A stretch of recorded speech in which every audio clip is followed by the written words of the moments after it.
Saludos cordiales y bienvenidos y bienvenidas una vez más a estas charlas de FacMac que traemos cada semana buscando temas que os puedan resultar de interés y que no sea fácil encontrar por ahí. Es verdad que de lo que vamos a hablar hoy habréis escuchado y habréis leído por todas partes, pero como siempre nuestro enfoque desde FacMac es no decirlo nosotros, sino buscar a gente que sabe de lo que habla y que habla de lo que sabe. Y como somos fieles a nuestros propios principios, para hablar de esto hemos llamado a Gemma Ruiz Díaz Mariblanca, que es directora de innovación, salvo que si eres Guiri, entonces eres Head of Data and Innovation Manager en Softec.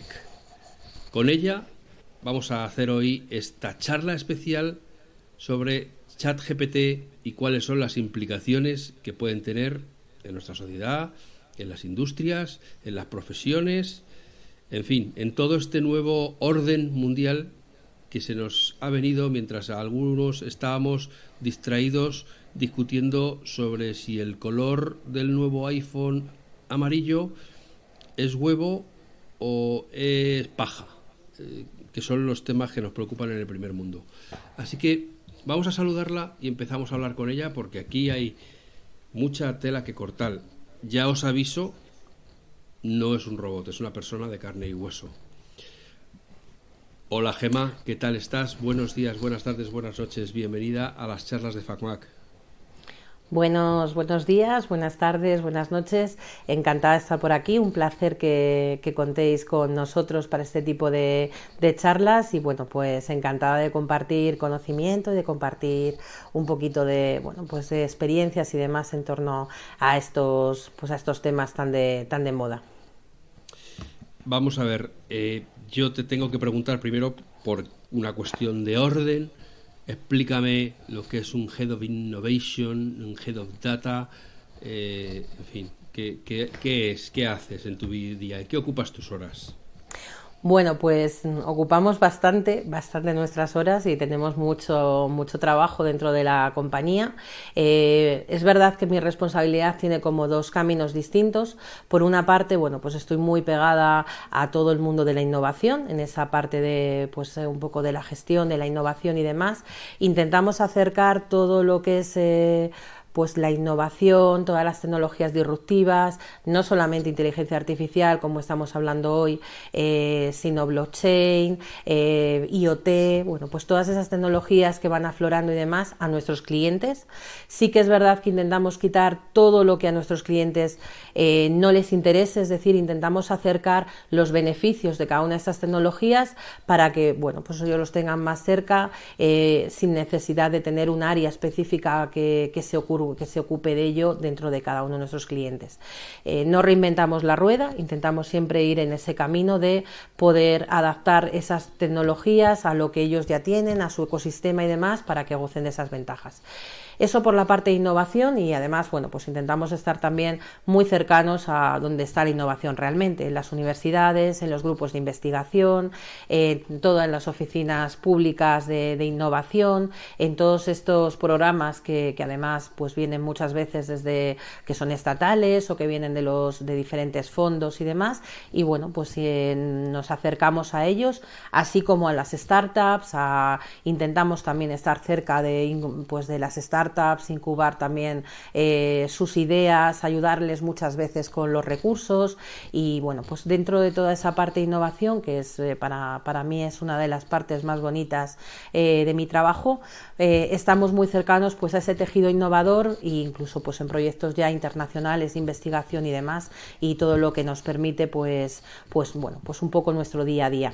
Por otra parte ya hay mucho más mundano, más cercano a lo que es la realidad de nuestros clientes, en lo que es la parte de inteligencia artificial, en la parte del dato, que además hay un término con el que me siento bastante representada, que es Data Intelligence, porque une un poco toda esa inteligencia del dato que una parte sin la otra no existiría Estamos ya, bueno, pues cercanos a nuestros clientes, dándoles todo lo necesario dentro de lo que es, pues desde algo mucho más tradicional, como puede ser el antiguo business, o el antiguo, que por supuesto sigue vigente, business intelligence, con todo el entendimiento de los datos, para saber lo que está pasando en mi mercado, en mi industria, en mi empresa, con sus métricas, con sus KPIs y demás, buscando esa inteligencia de negocio para la toma de decisiones, como bueno, pues ya con todo lo que pueda ser nuevos proyectos, forecast, todo lo que pueda ser modelos de machine learning que nos den información, que se basen en históricos para saber qué pasará en el futuro, que nos clasifiquen, segmenten personas, y por supuesto, bueno, pues ya con modelos más avanzados de visión artificial, incluso, bueno, pues en esa gobernanza del dato que tan de moda está también, porque hay muchas empresas que tienen muchísimos datos, todas las empresas tienen muchísimos datos, y si no se explotan es como si no tuvieran nada. Los datos ahora mismo son el petróleo de las empresas, pero hay que explotarlos. Entonces, bueno, pues entre esas dos patas o entre esas dos partes diferenciadas organizo mi día a día, y bueno, pues luego también pues gestionando un poquito ese offering, esos servicios, oportunidades a nuestros clientes, y también pues a los equipos que están trabajando en estos ámbitos. Bueno, ahora ya sabéis por qué tiene un cargo tan largo. Oye, vamos a ver, te voy a preguntar, aunque sospecho que lo has dejado entrever, pero te voy a preguntar por lo que hace Softec, que se escribe con 2 T's y acaba en K. Lo digo por si alguien lo busca, que no acabe en otras empresas, porque el nombre como tal no es especialmente distintivo. Entonces, ¿qué hacéis en Softec? Bueno, pues casi que lo he dejado por el camino, porque lo he dejado entrever, porque intentamos acercarnos a nuestros clientes para acercarles pues todas las ventajas de estas nuevas tecnologías, y no solo de las nuevas tecnologías, sino de las tecnologías en general, pues para cubrir sus necesidades. Somos una consultora de una consultora que a mí me gusta decir 360 grados, porque estamos desde la conceptualización del software, desde que le surge el problema al cliente, trabajamos con ellos en la generación de ideas, trabajamos con ellos en esa conceptualización, le ofrecemos soluciones a sus problemas y además los implementamos. Entonces hacemos todo tipo de actividades en torno a la consultoría, desde una consultoría de negocio más cercana o consultoría de soluciones, todo lo que pueda ser arquitectura de software y demás, y bueno, luego ya en la parte de desarrollo trabajamos con todos los lenguajes, los que están más en boga, como pueda ser Python, Java y demás, y también pues otros que son más legacy, y bueno, pues intentamos estar cerca de nuestros clientes para darles esos servicios integrales 360 grados en la parte de IT y ayudarles en su camino hacia la digitalización, que es pues una de las palabras, una de las keywords para irnos ya a términos de inteligencia artificial de esta época, y bueno, pues esa digitalización, esa manera de estar en el mercado, de digitalizarse, de cambiar esos procesos tradicionales por procesos automatizados con muchísimo mayor eficiencia y demás, es donde actuamos por parte de la compañía. ¿Sois una empresa española o estáis en varios países, en todo el mundo? ¿En dónde? Pues la empresa Softec hemos celebrado el año pasado el 40 aniversario, nace en México por un grupo de emprendedores, y bueno, pues se han ido expandiendo por todo el mundo. Nosotros realmente pertenecemos a Softec EMEA. Softec EMEA pues lleva ya bastantes años también por España, porque nace en España. Ya hay oficinas y también pues estamos un poco extendidos hacia Portugal. También hay oficina en Hungría y también en UK y en Italia, y la idea es expandir pues estos próximos años, lograr una expansión bastante más relevante en Europa, incluso pues Oriente Medio, y bueno, pues por eso esa parte de EMEA, aunque realmente donde hay ahora mismo mayor negocio y donde está más representado es en España, dentro de esa parte de Softec. Corporativo está en México y da muchísimo servicio, y es lógicamente la parte más relevante a Estados Unidos, y también bueno, pues hay diferentes sedes por toda Latinoamérica. Entonces bueno, pues está bastante extendido por toda la geografía mundial. Estupendo. A ver, nosotros los transeúntes llevamos oyendo hablar del Big Data mucho tiempo. Era, vamos, pues a poco que te descuidabas todo en las noticias, cada vez que se hacía un análisis, hacía una referencia al Big Data. Y bueno, pues nosotros lo veíamos, pues eso, desde la distancia. Nosotros somos pequeñitos, ellos son Big Data, pues ellos sabrán, ¿no? Esto va por ahí arriba, va por otros canalones. De repente sale la inteligencia artificial, bueno, no, la inteligencia artificial generativa, vamos a decir. Eso es como una bajada a tierra del Big Data. O sea, para que haya inteligencia artificial tiene que haber habido primero todo este avance en Big Data. Desde luego, si no existen los datos, son canales distintos, pero uno no existe sin el otro. Es decir, para que existan los datos, o sea, para que exista la inteligencia artificial, tiene que haber datos. Hay que tener en cuenta que muy lejos de lo que todos estamos acostumbrados a ver en las películas de inteligencia artificial, me va a venir un robot que me va a quitar el trabajo y que además, como me descuide, va a dominar el mundo y vamos a acabar todos. Eso no es así. O sea, llegará un punto en el que puede ser incluso que se produzca o no se produzca, que es el punto donde es un punto que se llama singularidad tecnológica, es un hito que se marca y que además hay autores que lo datan en 2043, hay autores que dicen que no va a llegar nunca, hay autores que dicen que estamos muy cercanos. A mí me da, o sea, mi opinión es que nos falta mucho para llegar a ese punto, si es que en algún momento lo conseguimos.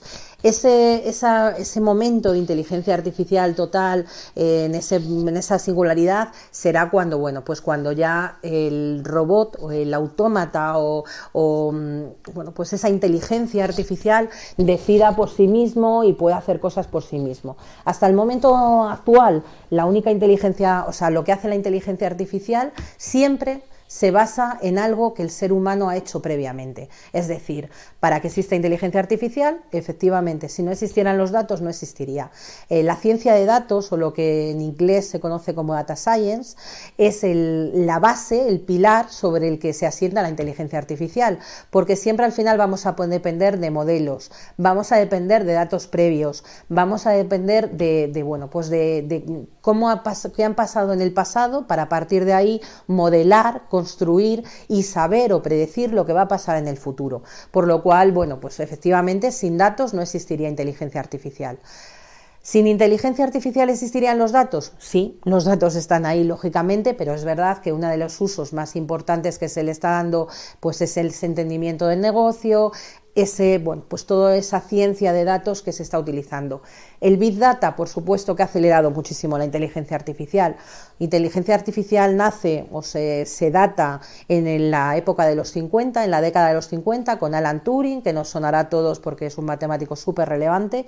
Alan Turing planea una máquina, esa máquina, le llaman la máquina de Turing, y bueno, pues empieza a redactar una serie de escritos, algoritmos y demás, por los cuales indica que llegará un punto en el que no seremos capaces de determinar si algo lo está diciendo o lo está haciendo un humano o lo está haciendo una máquina.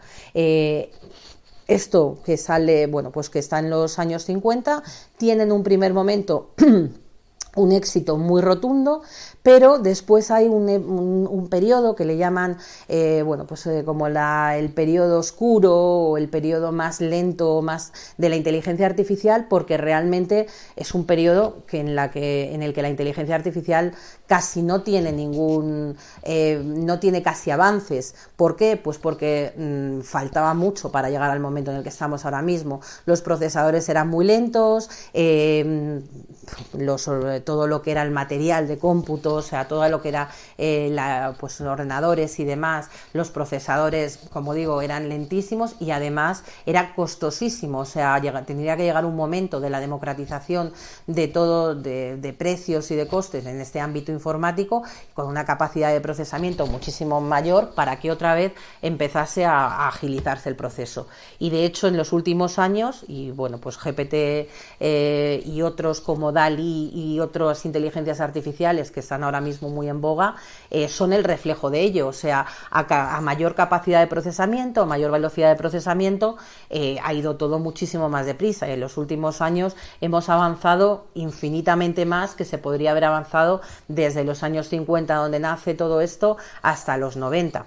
Entonces, efectivamente, todo lo que consta, pues Big Data, que es esa parte de la tecnología del mundo de los datos, donde se procesan grandísimas cantidades de datos, grandísimos volúmenes de datos en el menor tiempo posible, se habla incluso de tiempo real y demás, pues es justo uno de los impulsores, una de las partes impulsoras de toda esta parte de inteligencia artificial, porque sin ese procesamiento en tiempo real, sin ese procesamiento rápido, sin esa capacidad de cómputo, sería muy difícil poder tirar adelante. Y por supuesto, sin los datos no es que fuese difícil, es que no se podría avanzar en inteligencia artificial.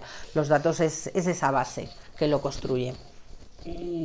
Al principio, como suele ocurrirnos, a los que no entendemos, pues miramos esta llegada del chat GPT o del chat conversacional, de la suplantación o de la apariencia de suplantación del humano, como se suele decir, por las risas, con admiración y uy, qué divertido, pero rápidamente ha venido una contraola de alertas de gente que ve que con esto se puede disfrazar de original algo que en realidad no lo es.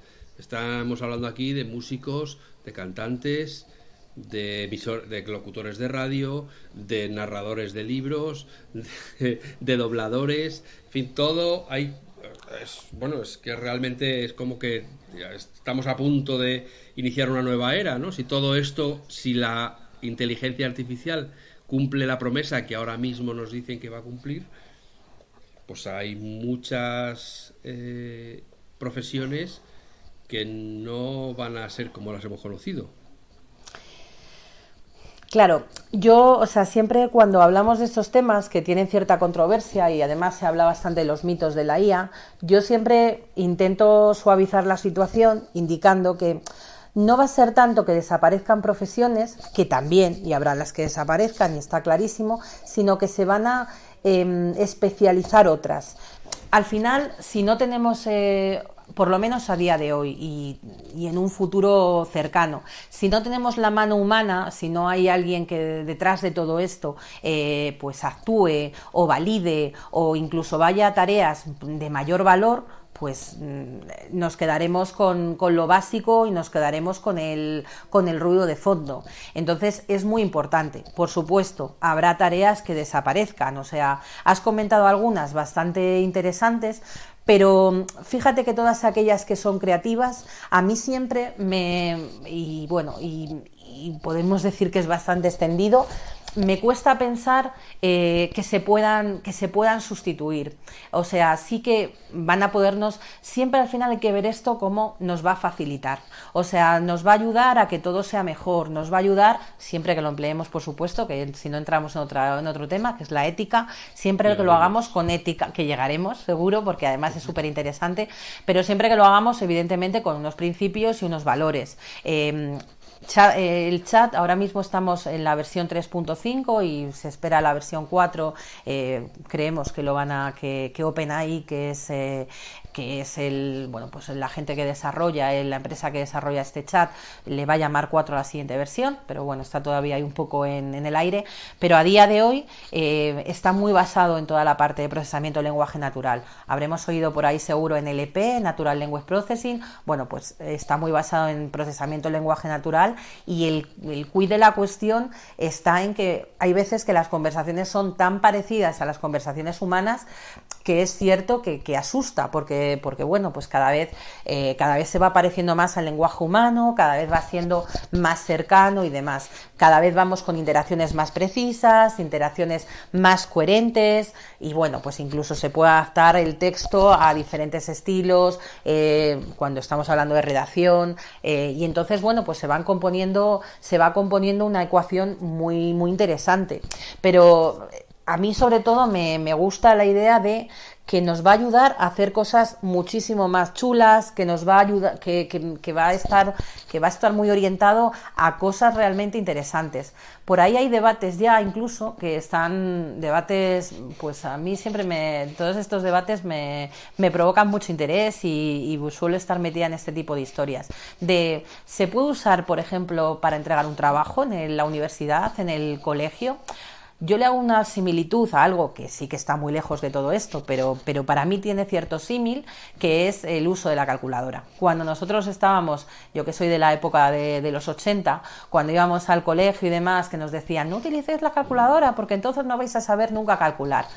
Bueno, pues todo al final es como lo utilices, es decir, que si tú ya sabes lo que es una suma, estoy yendo a una analogía muy muy básica, pero si sabes lo que es una ecuación, si sabes resolverla, si sabes resolver bueno, pues cualquier tipo de cálculo complejo, que luego puedas utilizar la calculadora y que sepas cómo utilizarla, te facilita muchísimo la vida. Pues aquí estamos un poco en la misma parte. ¿Cuántas veces es dañino para los niños que entren en GPT-3 o en bueno, en la versión correspondiente y pongan una serie de palabras y les dé ya el trabajo hecho? Pues si lo van a utilizar así, por supuesto que sí.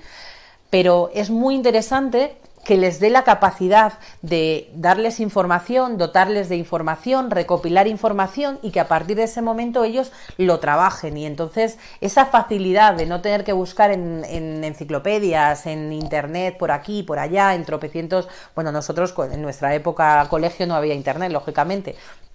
Eso que nos costaba a nosotros de biblioteca y demás, la capacidad de tenerlo todo en un mismo lugar es súper espectacular. Luego ya a partir de ahí, cada educador, también en las familias y demás, tendrán que saber cómo ayudar a sus hijos a que lo utilicen en el buen sentido y que lo utilicen bien. Hay un debate con bastante controversia de sí, no, no se permite, sí se permite. Pues todo tendrá que ir en consonancia con, bueno, pues con lo que queramos obtener y con la capacidad también resolutiva en este caso, pues del niño en cuestión o del joven en cuestión. Entonces, bueno, ¿se van a eliminar trabajos? Pues pasa con lo mismo que pasa con el resto de inteligencia artificial, o sea, pues de inteligencias artificiales y demás, pues se van a especializar. O sea, a mí me gusta pensar que se van a especializar trabajos, que también vamos a tener que estar mucho más preparados y que va a haber tareas de poco valor que te pueda resolver. De ahí a todo lo que viene después, pues bueno, habrá que ir viendo cómo se canaliza y bueno, y cómo se puede llegar hacia adelante. A mí, por ejemplo, me parece que va a ser súper interesante en los términos de traducción. La posibilidad de que te traduzca textos a diferentes idiomas, de esas barreras a veces idiomáticas, que te las supere, a mí me parece algo súper interesante. Y seguro que después tiene que haber un lingüista, antes y después. Antes para el entrenamiento del modelo y para muchísimas otras cosas, y después incluso para darle coherencia a esos textos o para incluso buscarle muchas veces el sentido, pero bueno, pues va a aplicarse a muchísimas, y se está aplicando a muchísimas tareas que van a suponer una revolución. No sé si te he contestado o me he ido demasiado por los cerros de Úbeda. Sí, o sea, aquí la cuestión, o sea, en todo caso, pues que al final has apuntado alguna, te iba a decir, vale, ¿tú cuál crees que es la aplicación práctica más inminente que vamos a ver de la inteligencia artificial? Todo lo que sea generación de texto, al final estamos hablando de mucho tema textual y demás, por lo cual todo lo que sea aplicación, bueno, por supuesto para mí lo de la traducción es espectacular, porque y todos los avances en ese sentido van a ser pocos, porque hay muchas veces que las barreras idiomáticas nos superan bastante. Todo lo que sea también, bueno, pues incluso a poder generar resúmenes, poder hacer a través de un histórico y de unas pautas previas, porque lógicamente para que sea capaz de hacerlo hay que darle los mimbres suficientes como para que pueda arrancar esas respuestas a preguntas que son complejas. Y sobre todo lo que se está consiguiendo es esa adaptación al lenguaje humano, porque hasta ahora todos los bots, los asistentes virtuales nos tiraban bastante para atrás. Nos pasa muchas veces, seguro que te ha pasado y seguro que nos pasa a todos, que llamamos a un servicio de atención, notamos que es un bot porque se nota bastante fácil y nos tira para atrás, porque ¿por qué le voy a contar a un bot mi problema que tengo con mi cuenta bancaria? ¿O por qué le voy a contar a un bot que no sé ni siquiera cómo cómo va a utilizar la información, que necesita una cita para el médico. Entonces, esa capacidad de que cada vez sea muchísimo más cercano al lenguaje natural, que incluso, bueno, pues sabiendo que estamos hablando con un bot, sepamos que, o con un asistente virtual, nos sintamos que nos entiende y que somos capaces de responder y que somos capaces también de entender, creo que va a ser una revolución súper interesante. Y de ahí sí que hay uno de los trabajos que se van a sentir bastante afectados, que es toda la parte de contacto con el cliente, o sea, todos los call centers, atención al cliente. Sí que es cierto que tendrán que especializarse hacia el entrenamiento de este tipo de soluciones, o incluso pues a preguntas muy especializadas, a ese nivel de escalado que pueda tener en un cierto momento ese asistente virtual para situaciones muy concretas que no sea capaz de llegar a solventar. Pero bueno, por ahí yo creo que vamos a tener las cosas o los puntos más interesantes. De ahí tiene una parte también que va mucho a la parte técnica, que a mí me interesa siempre mucho por la profesión, que es toda la parte de desarrollo también. O sea, para que sea capaz de desarrollar, lógicamente tiene que basarse en el histórico y empezar a aplicarlo, pero que el chatbot, o sea, que en este caso GPT-3 sea capaz de desarrollar cierto código y de empezar a utilizarlo para crear landing pages y demás, es también muy interesante. Y luego, si nos vamos a la parte también de los community managers, de todas estas personas que trabajan en redes sociales, contestando a ciertos inputs, cuando están hablando pues el community manager de una marca y demás, todo esto lo va a poder hacer pues en Twitter, en diferentes redes, lo va a poder hacer de manera excepcional, porque al final estará preparado para denotar y está preparado para entender que se está hablando de una marca o que se está hablando de un producto concreto y ser capaz de contestar en relación a ese producto. Y ahí volvemos otra vez a lo mismo, no es que desaparezcan esas profesiones del todo, sino que sí que irán a puntos más especializados o podrán utilizar precisamente, pues en este caso GPT, para poder cerrar mucho pues su área de actuación y para ir a temas muy concretos y con muchísima más precisión que se puede hacer en el momento actual. Y yo lo tengo mal entendido, la inteligencia artificial en estos momentos llega hasta una fecha concreta, no sé si son antes del... ya no me acuerdo, 2002 o algo así, tiene datos hasta un año concreto. ¿Eso es una decisión arbitraria? Porque yo entiendo que el hecho de que llegue un día, que es lo que ha ocurrido hoy, ya lo tenga procesado, y le puedas preguntar qué está pasando en no sé dónde, es cuestión de tiempo. Claro, es cuestión de tiempo. Al final, tanto GPT como cualquier otro tipo de inteligencia artificial se basa... GPT en concreto son modelos autorregresivos. Realmente, pues por no entrar mucho en palabras de variables y ecuaciones y modelos y demás, por intentar democratizarlo y contarlo un poquito fácil, al final cuando estamos hablando de este tipo de modelos, estamos hablando de que se basan en el histórico, se basan en información histórica o en datos históricos para construir lo que va a contar. Por lo tanto, evidentemente que ahora tenemos, y GPT además se basa en ello, la mayor fuente de información que se puede consultar, que es Internet, incluso fuentes como Wikipedia y demás. Entonces, todo lo que le llegue y todo lo que entre en ese modelo, esos datasets con los que entrenamos a nuestros modelos, pues va a estar disponible a su disposición. De hecho, hay un uso de GPT que va a ser muy interesante, que son en los buscadores web. De hecho, se estaba hablando, ya sonó por ahí, que iban a integrarlo con Bing, con el buscador de Microsoft o Microsoft. Sí. Y pues es justamente, además, con ese chat que te permita interactuar y demás, y va a ser espectacular, porque tener recogido todo lo que hay en Internet nos va a permitir hacer búsquedas ontológicas, semánticas y demás muchísimo más precisas que podemos tener en este punto.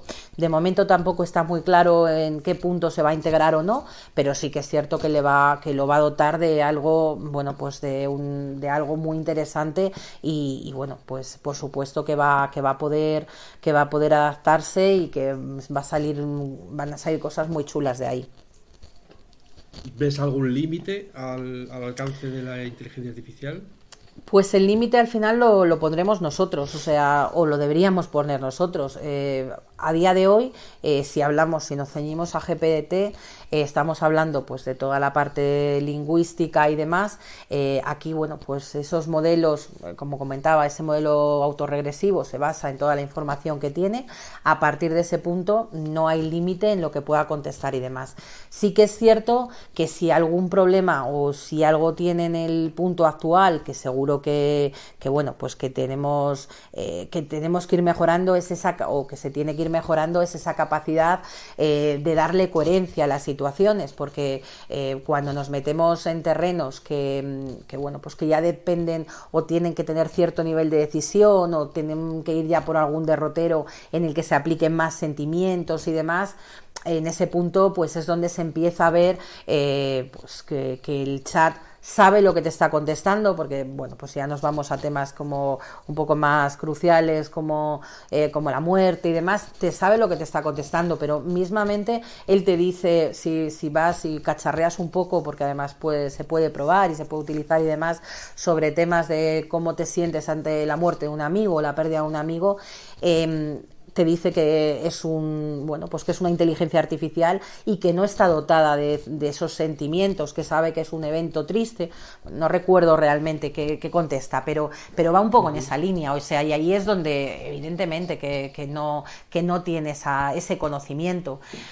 Pero sí que es verdad que, bueno, pues que incluso para temas como redacción de artículos, es que va a facilitar muchísimo la vida de redactores, o sea, teniendo unos inputs de qué ha pasado en un partido, por irnos un ejemplo, en un partido de fútbol, goles, tiempos en los que se han marcado esos goles y demás, va a construir un artículo periodístico que fácilmente puede salir en cualquier columna de periódico de este país. Ahí es donde estará también pues la labor del redactor para revisar, para optimizar, para aportar ese tono humano que hará que tenga más valor. Y bueno, si nos vamos a otros términos ya como educación, recursos humanos, selección, tiene una aplicación súper amplia. O sea, en la parte de educación, con todo lo que puedan ser tutores virtuales, hemos pasado una fase por desgracia, de pandemia, en la que cada vez los niños han estado y se adaptaron muy pronto a estar en casa, a estar con unos deberes, que venían a través del ordenador, a través del equipo de cada uno, y hablar a través de Teams o de cualquier otro, de Google, con sus profesores. Tener la capacidad de hacer un tutor virtual que pueda atender 24 horas por 7 para cuando no solamente los niños, sino en educación universitaria o en educación extrauniversitaria, pues puedan querer preguntar ciertas dudas y demás, y que tengan esas respuestas, es espectacular, incluso para poder seguir una cadena o para poder ir por una rama formativa u otra. Y en la parte de recursos humanos, esa búsqueda inicial de candidatos, ese filtrado, esa capacidad incluso de poder hacer entrevistas y poder hacer esa primera criba. Por supuesto, al final siempre va a tener que haber técnicos o profesionales de recursos humanos que sepan y que puedan tomar la decisión final, pero sí que ese cribado, ese filtrado, esa automatización va a facilitar mucho la vida de estos profesionales. Llegará un momento en que veamos además inteligencias artificiales especializadas, es decir, que haya una dedicada, por ejemplo, al tema legal, Sin duda. Que utilicen los abogados para recopilar todos los casos, los precedentes, los no sé qué, los no sé cuántos. Sin duda. Al final, si nos vamos, por ejemplo, por este tema legal, por irnos por cualquiera de ellos, como estábamos hablando, estos modelos se basan en información previa. ¿Qué es lo que hace realmente? Lo vamos a simplificar mucho para que tanto personas con muchísimo más conocimiento como personas que, entendiendo todo esto y pareciéndole curioso, tampoco tengan que estar en el día a día. Lo que hace al final esos modelos y ese aprendizaje y ese entrenamiento, ellos, los basamos centramos en keywords, en top words, en palabras clave que bueno, pues que tienen un sentido, tienen una cierta coherencia. Entonces, así empieza el entrenamiento y luego en miles, millones, datasets enormes de textos, en este caso, cuando estamos hablando de GPT, pues de textos. Si nos fuéramos a algo como DALL-E, pues estaríamos hablando de imágenes, pero de textos que están hablando de ese mismo tipo de, bueno, pues de ese material, por lo cual la inteligencia artificial aprende sobre esas keywords, sobre esas palabras de referencia, sobre toda esa, pues esos sinónimos, esas palabras claves de un sector y demás, y esa información del sector. Para que sean mejores, cuando estamos hablando de una inteligencia artificial más generalista, pues tiene información de todo tipo. Si queremos especializarla en sectores concretos, los datasets con los que estamos alimentándolas o entrenándolas tendrán que ir orientados a esa profesión, a ese sector, y bueno, por supuesto que habrá pues más orientado a la parte legal, más orientados a todo lo que es educación, incluso bueno, pues esos estilos de redacción que son muy interesantes a la hora de estar hablando con un profesional, con alguien que escriba en un periódico y demás. Habrá para otras profesiones que da igual, o sea, que la redacción sea mucho más, pues algo que sea menos a tener en cuenta y que sea más importante, pues que entienda mucho mejor o que llegue a hilar fino sobre ciertos términos. Entonces, sí, claro que iremos hacia la especialización, y de hecho seguro que ya hay especialización en todo lo que se hace. Y porque lo has hablado de pasada, ¿llegará un momento en que tenga autoconsciencia? A mí esa parte me da miedo, o sea, me da miedo entrar en el tema, no me da miedo a que tenga autoconsciencia o no. Me da miedo porque es como hablaba antes, ese punto singularidad tecnológica. Es complejo porque ahora mismo todo esto se va a basar en la neurociencia. Tenemos complicación incluso para entender ahora mismo, la neurociencia está casi en pañales dentro, por hablarlo en unos términos así muy, muy de calle, dentro de incluso entender la conciencia humana. Entonces, tener la capacidad de aplicar la conciencia a unas máquinas cuando estamos tan lejos, y sobre todo en mi caso, que soy más técnica que lógicamente que humanista y demás, estamos tan lejos de entender la conciencia humana. A mí me cuesta pensarlo, me parece difícil. Que es verdad que avanzará muchísimo, por supuesto, y que es verdad que llegará a un punto en el que, bueno, pues sí que estaremos muy cerca de ello. Llegar a ello me cuesta pensarlo. Ahí abrimos además otros debates, porque hablábamos antes un poco de pasada sobre la ética y demás, y abrimos esos debates de la ética en inteligencia artificial, que se tocan poco, van a ser uno de las siguientes tendencias en los próximos años. Ya deberíamos, de hecho, estar bastante más avanzados, y estamos hablando, por ejemplo, y nos vamos de GPT, nos vamos, por ejemplo, a temas como la conducción autónoma. Cuando hablamos de conducción autónoma, que ya de hecho existe, aunque todavía nos falta toda la democratización, que muchas veces en estas tecnologías pues es el punto más importante. Cuando hablamos, por ejemplo, de conducción autónoma, tenemos un coche que va autodirigido, entiende a través de modelos lo que es una señal, entiende todas las señales, está entendiendo a través de muchísimos sensores lo que está pasando a su alrededor, pero todo eso por el caso, como hablamos en términos informáticos o en términos más analistas, en el caso de uso, en el escenario habitual o principal, pues todo es estupendo, porque es capaz de discernir, porque además evita profesiones o simplifica, como taxistas, conductores, repartidores y demás, y todo es maravilloso. ¿Qué ocurre cuando se va a producir un accidente? El chat, en este caso la inteligencia artificial, tiene que decidir, qué hace. Atropella a la señora que está cruzando porque no da tiempo de reacción y hay otro coche delante o hay otro coche detrás que le va a impactar. Decide sobre la vida o el accidente de las personas que van dentro del vehículo. decide que para no atropellar se va a empotrar contra la mediana, por ejemplo.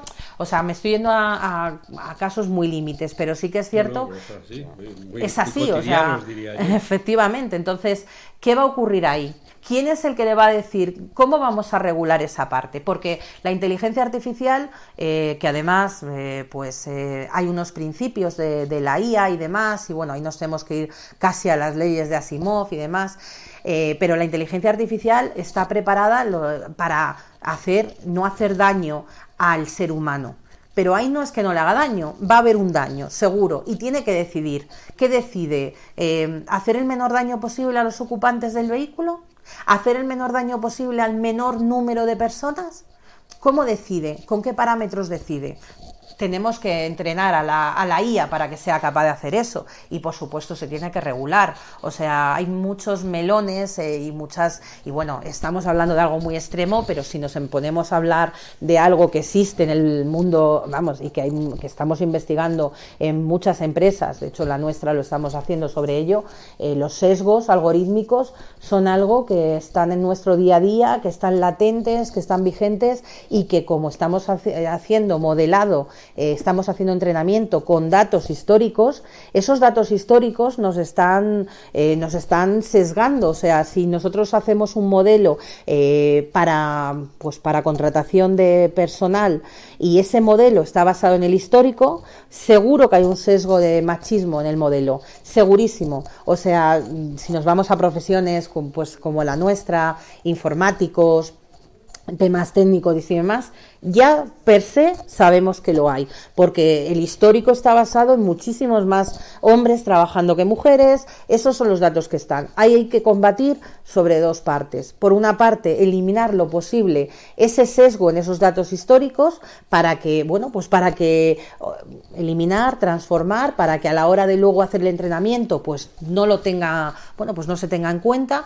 Y por otro lado, tenemos también que luchar o que trabajar para que el algoritmo sea capaz de eliminar ese sesgo. Y entonces, ahí nace otro campo de regulación, y de que la ética tendrá, en ese caso, más que la ley, será la ética. Y bueno, ya si nos vamos a partes como GPT-3 o GPT, tendremos que ver cómo afecta o cómo puede afectar todo esto a la restricción de libertad de expresión. Todo lo que hablamos también de cuando estamos hablando del histórico, qué datos van a ser privados, qué datos van a ser públicos. Hablamos incluso ya de biometrías y de datos biométricos cuando estamos hablando, por ejemplo, de reconocimiento facial en cajeros automáticos para hacer operaciones o para abrir una aplicación. Nuestros datos están viajando, nuestros datos biométricos, en ese punto. Entonces, falta muchísimo que regular. Cada vez las instituciones se tendrán que poner y los estados se tendrán que poner más de la mano de este tipo de situaciones, y por supuesto que serán temas de los temas más candentes en los próximos años. Eso te iba a preguntar yo. ¿Podemos esperar, como nos suele ocurrir, a que ya esté todo hecho y todo el terreno conquistado, y entonces lleguen los legisladores a decir, ahora vamos a poner esto en negro sobre blancos, vamos a poner límites ahora que ya los habéis pasado todos, y ahora es cuando vamos a poner límites? ¿O deberían estar ya? Porque más o menos todos nos hacemos una idea de cómo va a acabar esto. Bajo mi punto de vista, no se debería ralentizar más ese proceso, porque ya estamos en ello, porque es algo que ya está pasando, lo tenemos encima de la mesa y no se puede esperar a que esté todo desarrollado, entre otras cosas porque nunca va a estar todo desarrollado, porque esto va avanzando con pasos de gigantes y se va a quedar detrás, y se está quedando detrás. Entonces, claro que tendría que ya empezarse. De hecho, ya cada vez hay más organizaciones, cada vez están más del lado de analizar estas situaciones, de empezar a legislarlas. Hay asociaciones, se trabaja sobre la ética, que es un punto muy importante dentro de todo esto, y desde luego que el futuro va a estar marcado por todo esto, y ya deberíamos estar seguramente bastante más avanzados por todo lo que se está avanzando en los últimos años en la parte tecnológica, para que no se quede demasiado detrás la parte ética y la parte legal. Está muy al hilo de esto, y es una pregunta que ya hice al filósofo con el cual he hablado de inteligencia artificial, ¿podemos dejar toda la inteligencia artificial en manos de empresas privadas? Porque eso es como darles las llaves del mundo. O sea, vamos a estar gobernados por empresas que buscan un beneficio comercial. Pues como todo, va a depender mucho de las aplicaciones y de los usos que le dé la empresa privada. O sea, si estamos normalmente la privacidad de los datos es otro melón diferente. Lo hemos tocado un poquito tangencialmente, pero es verdad que la parte de los datos, ya propiamente datos como tal, esa privacidad, no solamente los biométricos que hablábamos antes, sino pues cualquier dato de las personas, sí que ahí tenemos una ley de protección de datos y demás, por lo cual vamos a pensar que ahí sí que está bastante, por lo menos legislado, regulado, vamos a pensar que, y de hecho pues debería estarlo. Entonces, bueno, pues las empresas tendrán acceso a toda esta información en tanto cuanto sea necesario para lo que vayan a aplicar. Yo entiendo y estoy a favor de que la empresa privada, dentro de las aplicaciones que haga para sus clientes y demás, pues haga un uso debido de los datos. Me preocupa menos que otros términos que hemos hablado previamente, pero me preocupa menos porque en realidad las empresas, o por lo menos las cercanas o las que yo tengo más de mano, sí que se preocupan mucho de los datos dentro de lo que es el panorama dentro del día a día de trabajo y demás. De hecho, pues tampoco me voy a ir muy lejos y tampoco quiero hablar mucho del tema, pero mi compañía tiene tiene un comité de ética precisamente en todas las sedes, pues aquí en EMEA hay un comité de ética, por ejemplo, que se encarga precisamente de, entre otras muchas cosas, de vigilar que la utilización de los datos sea la correcta y que los datos se utilicen para lo que el cliente nos esté solicitando. Y dentro de nuestros clientes, y hablo de nuestro caso porque es el que conozco más de mano, tenemos desde clientes del sector público a, lógicamente, clientes privados. Pero siempre que los datos se utilicen de buena forma y no se haga un uso no legal o no ético, porque ahí hay una línea y una frontera de los datos, no debería pasar nada. Me preocupan desde luego más otros puntos que hemos hablado, más orientados a temas más legales que concretamente este. Y como digo, dependerá de los usos, porque si nos vamos a empresas que puedan hacer coches autónomos y, por irnos al ejemplo previo, y esas empresas sean las que tienen capacidad de decidir, por supuesto que será súper peligroso, pero yo quiero pensar que antes de que las empresas lo puedan decidir, se va a poder legislar, igual que hay una ley de protección de datos que se va a regular ese uso de la inteligencia artificial para primar por una de las opciones, pues de la que provoque menos daño, de la que en cada momento se considere más oportuna. Pero entiendo que no va a haber tanto problema de la empresa privada como del uso que dé quien quiera que sea a esos datos. Y ahí nos vamos y abrimos muchas líneas como los deepfakes, como todas las imágenes, vídeos y demás que se están haciendo fake y que no lo hacen las empresas o no lo hacen la mayoría de las empresas. Mayormente viene de particulares, igual que si ya nos vamos a temas de ciberdelincuencia y demás, viene más de manos particulares, de hackers o de personas que conocen muy bien la IA y lo lanzan, más que de empresa privada per se. Te iba a decir, ahora entramos en el tema de la ciberseguridad, pero te iba a decir, claro, pero como hemos hablado, no estamos muy lejos de que alguien diga: dime todo lo que sepas sobre Alf de FacMac. La inteligencia artificial se pone por Alf, enseguida averigua cuál es mi nombre real. Concreto, correcto. Las publicaciones en Facebook que tiene, debe vivir por esta zona, con lo que sabemos de LinkedIn, trabaja en esto, aquí tienes la ficha, estos son sus hermanos, estos son sus padres, estos son los amigos que tiene, te interesan estos, y te hacen un traje a medida poniendo 4 palabras en una inteligencia artificial. Eso es, has dado con la clave, es justamente lo que se hace. Además, yo esta parte, voy a entrar más en la parte comercial, porque muchas veces esto mismo se lo cuento a nuestros clientes. O sea, cuando nosotros, de hecho, hablamos muchas veces de conocimiento del cliente 360. Es brutal lo que te da todo esto. Aquí ya nos vamos un poco de la parte de GPT y demás, pero es brutal lo que te da conocer un cliente 360 grados. Si tú eres, si una empresa es una empresa, me voy a inventar un caso, pero un caso real. Si una empresa es un retailer, es una empresa de retail que vende moda, por ejemplo, y nosotros tenemos nuestra app en el móvil y bueno, pues estamos comprando y demás. Por el mero hecho de nuestro nombre, normalmente ya damos datos en la aplicación por nuestro nombre, donde vivimos, edad y lo que estamos comprando, que es el histórico.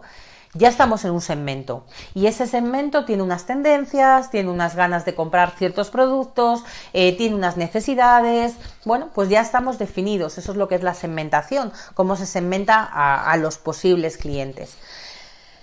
Evidentemente nosotros, desde nuestra compañía, por ejemplo, y desde todas las compañías, entiendo que harán algo similar. Aparte de esto, que ya nosotros lo damos per se, porque siempre hay programas de fidelización, donde damos nuestro nombre, donde además estamos dando y autorizamos a que se utilicen esos datos que estamos dando. Además, pues en mi caso, Gemma Ruiz, aparte que está en X programas de fidelización y que compran ciertas apps, y esa empresa, por tanto, si yo tengo su app instalada, pues tienen datos míos, y eso y es innegable, y mi histórico, y cuánto me gasto este mes, y cuánto me gasto el mes que viene, y cuánto me gasté el mes pasado. Aparte de todo eso, Gemma Ruiz tiene un perfil en LinkedIn, Gemma Ruiz tiene un perfil en Facebook, Gemma Ruiz tiene un perfil en Twitter y bueno, en las redes sociales correspondientes. ¿Es ético utilizar esos datos? Si yo lo... Sí, claro, o sea, en el mismo punto en el que yo tengo público que mi puesto en una organización, yo ya estoy autorizando a que esos datos, no que se utilicen, no es tanto que se utilicen, sino que los podamos, bueno, pues usarlos, sí, utilizarlos para hacer un conocimiento más grande de esa persona. Pero eso no hace falta inteligencia artificial. Aquí estamos hablando en un mismo proceso de selección. Cuando una persona de selección va a buscar un perfil, si tú en LinkedIn tienes tu perfil público, te pueden localizar sin ningún tipo de problema y te pueden llamar y te pueden decir, ¿quieres entrar en esta oportunidad? ¿O quieres entrar? Todo constará o todo estará muy relativo a cómo utilicemos estos datos. Si esos datos se utilizan para segmentar a esa persona, para saber que a esa persona le gustan los zapatos azules y las blusas blancas, bueno, pues evidentemente que será ético y que además esa persona también podrá decir en un momento determinado, desde el primer momento, no autorizo a la empresa que utilice mis datos. Si eso se sigue, está todo correcto. ¿Dónde no estaríamos haciendo lo correcto o lo ético? Si el perfil de una persona es privado y aún así se busca se malutiliza esa información o se recoge esa información, o estamos mandando unas campañas de marketing a una persona que dice que no quiere recibir esa información. Al final somos nosotros a día de hoy y los que tenemos la potestad de decir mi perfil es público o mi perfil es privado, tanto para la vida más humana, más de te llamo para ofrecerte este producto, como para que te lo haga al final un bot. Ahí es donde entra pues toda esa regulación o esa ética de cómo se utilice la información, y las empresas, por lo menos las empresas con las que trabajo, las empresas en la que trabajo y nuestros clientes, nuestros proveedores y demás, hacen ese uso ético de todo esto. O sea, los datos públicos son los datos públicos, los datos privados por supuesto no se tocan. Luego es cierto que hay que para poder hacer entrenamientos y demás hay muchísimos datasets públicos, hay muchísimos datasets que son públicos y que vienen pues de diferentes organismos públicos y que son datos no comprometidos. Cuando ya entramos en temas como estás comentando de tengo 3 hermanos, tal, y si lo queremos utilizar para que al final vamos a irnos a un caso extremo de un ladrón sabe todo eso y entonces sabe que estoy de vacaciones y porque lo ha buscado a través del chat GPT o en una inteligencia artificial, y entonces voy a atracar ese domicilio, que es otro caso muy extremo pero que puede pasar. la inteligencia artificial le va a facilitar, pero realmente si esa persona está buscando una zona en Facebook, por ejemplo, o en Instagram, y está viendo fotos de la persona de vacaciones, la información la tiene exactamente igual. ¿Que es verdad que se lo facilita? Pues sí, pero realmente si lo quiere hacer, y bueno, y ya si nos vamos a épocas antiguas nuestras y de nuestros padres, los 1000 trucos que han utilizado los ladrones para plantarse en un domicilio. Por lo cual, para mí siempre todo esto consiste en que la ética de la IA y toda la legislación y demás, pero sobre todo la ética, siempre no va a ser la propia de la inteligencia artificial, sino la del humano que hace uso de ella. Si el uso es bueno, es maravilloso; si el uso es malo, va a ser tan malo como cuando no existía IA o cuando no estaba tan democratizada y se utilizaban otra serie de medios. No sé si con esto te contesto o me he ido demasiado por las ramas. Está ahí. Sí, has respondido correctamente. Vamos con la ciberseguridad, porque ese es otro. Claro, detrás de toda caperucita hay un lobo. Entonces todo esto nos parece muy divertido. Hay que chuli, que ya le puedo preguntar cualquier cosa y la bola mágica me responde. Y a continuación llegan las noticias de que esto va a ser, vamos, la panacea para los ciberataques, para las estafas, para las suplantaciones. Ilústranos un poquito, dinos eso, cómo va a ser, ¿qué tenemos que tener en cuenta? Aquí tenemos que tener en cuenta que la ciberseguridad, pues igual, aplicada mal, que sería como estamos comentando, es lo peor, pero también tenemos la parte buena de la ciberseguridad, que también estará adecuada para intentar captar este tipo de ataques. Para mí hay dos patas o dos partes muy diferenciadas dentro de lo que es la ciberseguridad. Si nos vamos a lo que es GPT, si nos vamos a inteligencia artificial, hay muchas más ramitas. Pero si nos centramos en GPT, yo tengo dos partes, o las dos que me resuenan más, van en dos caminos distintos. Por una parte, todo lo que viene a través de correo electrónico, de mensajes y demás, pues ahí hemos oído hablar muchas veces de phishing, de mensajes persuasivos, de mensajes masivos y demás. Por supuesto que aquí se va a aplicar sin ningún tipo de duda. Aquí estamos hablando de mensajes personalizados que van a simular mensajes humanos, que encima están escritos muchísimo más próximos a lo que es el lenguaje natural, porque es verdad que muchas veces hasta ahora la alerta para la personita que entraba y leía un mensaje y demás era ups, esto no me cuadra porque no tiene coherencia, porque no me está dando un mensaje real.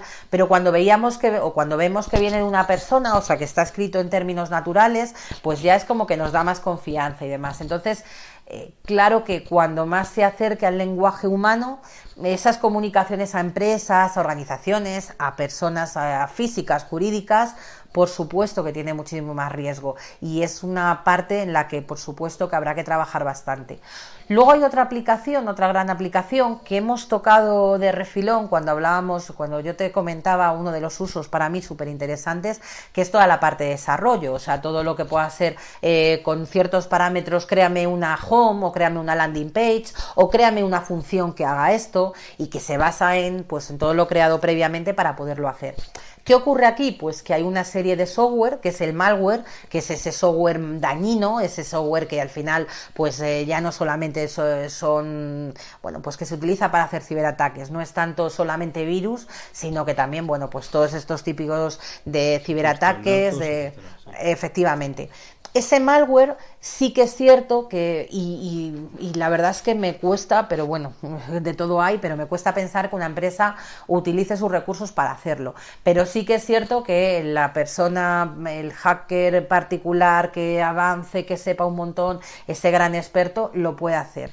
Aún así, cada vez los sistemas, también la ciberseguridad, tiene una rama que es la ciberinteligencia, que precisamente está muy enfocada a lograr que se puedan neutralizar este tipo de ataques y que se puedan determinar ciertas secuencias que son patrones, y que a partir de esos patrones hay bloqueos y a partir de ese punto hay sistemas que a lo mejor quedan en cuarentena para poderlos analizar y demás.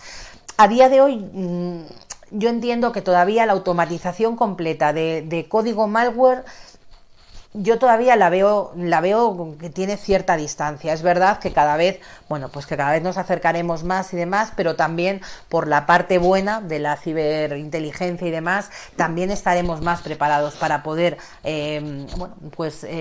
detectarlo y además, pues, actuar en consecuencia para intentar que no llegue a dañar sistemas. Siempre hay ataques y están habiendo ataques y, bueno, pues a todos nos suenan estos que han sido más masivos y demás, y bueno, pues es verdad que es un trabajo y que es una línea de toda la parte de ciberseguridad y que también pues cobra especial relevancia.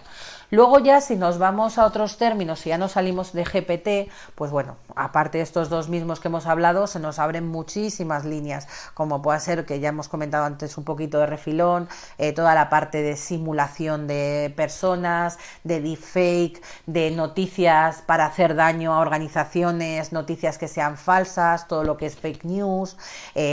Nos vamos también a otros términos, a todos nos suena ahora y está muy en boga, pues hace unos meses ese anuncio de Lola Flores, del acento y demás, que está simulado completamente. Bueno, pues efectivamente que ahí tendremos y se podrán simular incluso a través de inteligencia artificial, incluso personas con perfiles en LinkedIn y demás que puede que ni existan. Entonces, bueno, pues como todo, y por eso nunca, por lo menos en el momento actual, debemos de perder de vista el factor humano también, del especialista que es capaz de revisar toda esa información y de analizarla. Entonces, bueno, pues sí que en la parte de ciberseguridad hay muchas líneas que hay que seguir mejorando para evitar pues todo lo que pueda venir por la parte más nociva o más maligna de estos usos. Ya para terminar, parece claro que si hay que recomendarle a alguien que estudie una carrera con futuro, que se meta en estos temas, ¿no? Bueno, si me estás pidiendo mi opinión, a todos los ingenieros informáticos que nos estén escuchando, pues yo me lanzo a la piscina y voy a actuar como hago con mis compañeros de equipo y con la gente. A mí me gusta mucho trabajar con personas que están haciendo sus prácticas y sus becas y demás con nosotros, porque además siempre nos aportan savia nueva y nos aportan mucha frescura en nuestro día a día, que bueno, pues que ya viene también marcado por el histórico y por todo nuestro trabajo diario y demás, y vienen con ideas frescas y tal. A mí siempre me gusta recomendar, si a alguien le encanta todo esto, le gusta, le apasiona, la doble licenciatura de matemáticas con informática, porque matemáticas es esencial a día de hoy para todo el entendimiento de algoritmia, de datos, para todo el entendimiento para todos esos modelos y demás. Informática nos da la parte de desarrollo, de código, de cómo llevar toda esta parte a la práctica. Entonces, para mí esa doble licenciatura, para la gente que se quiera dedicar, para las personas que se quieran dedicar a estos mundos, es esencial y vital. Me parece súper interesante esa doble licenciatura. Y luego, bueno, ya hay programas y máster y un montón de posgrados y demás, donde también hay muchísima especialización, pero como base esa doble licenciatura, y eso ya es opinión personal, me parece muy interesante, porque completa los dos grandes mundos de la IA, que es la informática más la matemática. Mira tú por dónde los de matemáticas, que eran los raritos, aquí les tienes ahora, cortando el bacalao. Bueno, pues sí. Además es que esa doble licenciatura es muy chula porque aporta las dos partes. Si no, pues la gente que tiene matemáticas, nosotros tenemos en el equipo matemáticos y bueno, pues nos complementamos con los informáticos y está muy bien. Pero es verdad que ya esa doble licenciatura, la gente que nos viene con esa doble licenciatura se le nota, bueno, pues ese matiz matemático dentro de esa parte informática que da un resultado muy bueno. Fenomenal. Gema, muchísimas gracias por haber encontrado este rato para venir aquí a las charlas de FacMac. Espero que te lo hayas pasado bien. Genial. Y yo os agradezco también. No, hombre, ha sido un placer, porque ya te digo que nosotros que somos los que miramos desde el tendido todas estas cosas que ocurren, si nos tenemos que quedar con lo que nos cuentan los medios, pues muchas veces acabamos teniendo ideas muy extrañas y muy desviadas de lo que ocurre en realidad, ¿no? Entonces, por eso nos gusta traer siempre expertos, gente que sabe, para que nos lo cuenten ellos de manera que podamos formarnos nuestra propia opinión. A vosotras y a vosotros que estáis ahí semana tras semana escuchando estas charlas, esperamos haberos entretenido. Con un poco de suerte habréis aprendido algo. Sabréis que hay que aprender a nadar y guardar la ropa, que no es inteligencia todo lo que reluce, y que mucho me temo que vamos a tener que seguir hablando de la inteligencia artificial, no solo del chat GPT, que hay otras realidades que están aquí, aunque digamos que el spotlight, el titular lo ha robado chat GPT, pero ya hay, como ya sabéis, Facebook y está Google y todo el mundo tiene una inteligencia artificial que de repente va a ser lo más de lo más.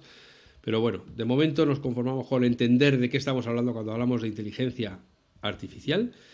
Le damos las gracias a Gemma por su inteligencia natural y por haber venido aquí a hablar con nosotros, a estar con todos. Y como siempre os digo, que seáis felices, que seáis buenas personas y que nos escuchemos de nuevo muy pronto. Gracias, gracias Gemma. Gracias a vosotros.